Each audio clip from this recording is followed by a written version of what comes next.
ہمیں اسباق ملتے ہیں. بنیادی سبق تو یہ ملتا ہے کہ اللہ کی نظر میں جیسے شرک بہت بڑا جرم ہے، ایسے ہی کسٹمر کے ساتھ ناپ تول میں کمی کرنا، اسے دھوکہ دینا، یہ بہت بڑا جرم ہے. قرآن میں یہ مضمون اور بھی جگہوں پر آئے. سورہ مطففین میں اللہ نے بتایا کہ تباہ و برباد ہو جائیں وہ لوگ جو ناپ تول میں کمی کرتے ہیں. سورہ مطففین میں اللہ نے جہنم کی وعیدیں سنائی. الا یظن اولئک انہم مبعوثون، ان کو پتہ نہیں ہے کل قیامت کے دن انہیں خدا کے سامنے کھڑے ہو کر جواب دینا ہے. اسی طرح قرآن میں جہاں اہل ایمان کی صفات بیان کی گئی ہیں، وہاں اللہ نے یہ بات بھی بیان کی ہے، اہل ایمان کو حکم دیا ہے کہ ناپ تول میں کمی مت کرو. سورہ بنی اسرائیل میں ہے یہ مضمون، اور بھی آیتوں میں آئے گا انشاءاللہ. تو اس سے پتہ چلتا ہے کہ مالی لین دین میں کھرا ہونا یہ بہت اہم حکم ہے. دیکھیں، غیر مسلم جو مالی لین دین میں کھرا ہوگا وہ صرف اس کو اخلاقیات کا ایک مسئلہ سمجھے گا. وہ کہے گا مینرز ہونے چاہیے انسان میں، اخلاقیات کا تقاضا ہے کہ آپ لوگوں کو ٹھگیں نہیں، کسٹمر کو بیوقوف نہ بنائیں آپ. لیکن یہ ہمارے مذہب کا حصہ ہے.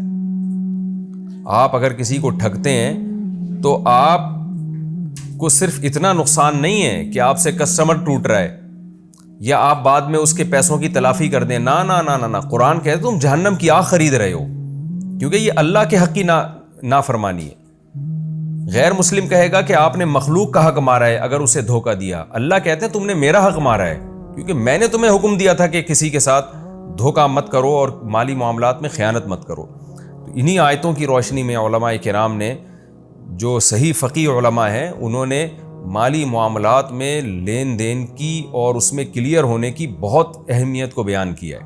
کبھی ہم نے اپنے بڑے بزرگوں کو دیکھا کہ وہ پیسوں کے معاملے میں بہت زیادہ احتیاط برتا کرتے تھے کہ کہیں کسی کا 1 روپیہ بھی ہمارے ذمے رہ نہ جائے.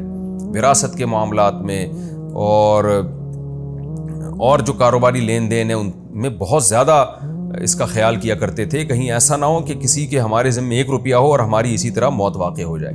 نبی صلی اللہ علیہ وسلم جنازہ نہیں پڑھاتے تھے جس کے پر قرضہ ہوتا تھا، جب تک کہ کوئی اس کی کفالت اپنے ذمے نہ لے کہ میں اس کا قرضہ خود ادا کروں گا. تو اسلام میں بہت زیادہ ویلیو ہے. اس رکوع کا جو اہم ترین پوائنٹ ہے وہ یہی ہے. دوسرا، اس رکوع سے ہمیں ایک اور بات اہم ترین پتہ چلتی ہے کہ ہر دھرم اور ضدی لوگ کیسے ہوتے ہیں. آج بھی ہیں یہ. جب آپ حق کی دعوت چلاتے ہیں نا تو سامنے والے نے اگر نہیں ماننا ہوتا نا، آپ دلائل کے انبار لگا دیں، اگلا نہیں مانے گا.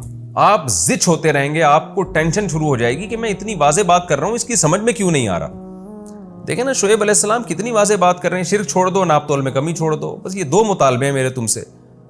قوم الٹی جب باتیں کر رہی ہے کہ نماز آپ کو یہ سکھاتی ہے. آپ دیکھ لیں ٹیلی ویژن میں بہت سے اینکرز آتے ہیں نا، وہ بھی اسی طرح کی باتیں کر رہے ہوتے ہیں.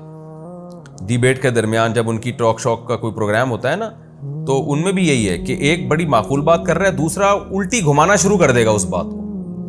تو یہ سارے کام جب ہوتے ہیں جب خدا کا خوف دل سے نکل جائے. پبلک کو بیوقوف بنانا آسان ہوتا ہے، سامنے والے پہ طنز کر کے چپ کرانا آسان ہوتا ہے. خدا کو آپ دھوکہ نہیں دے سکتے.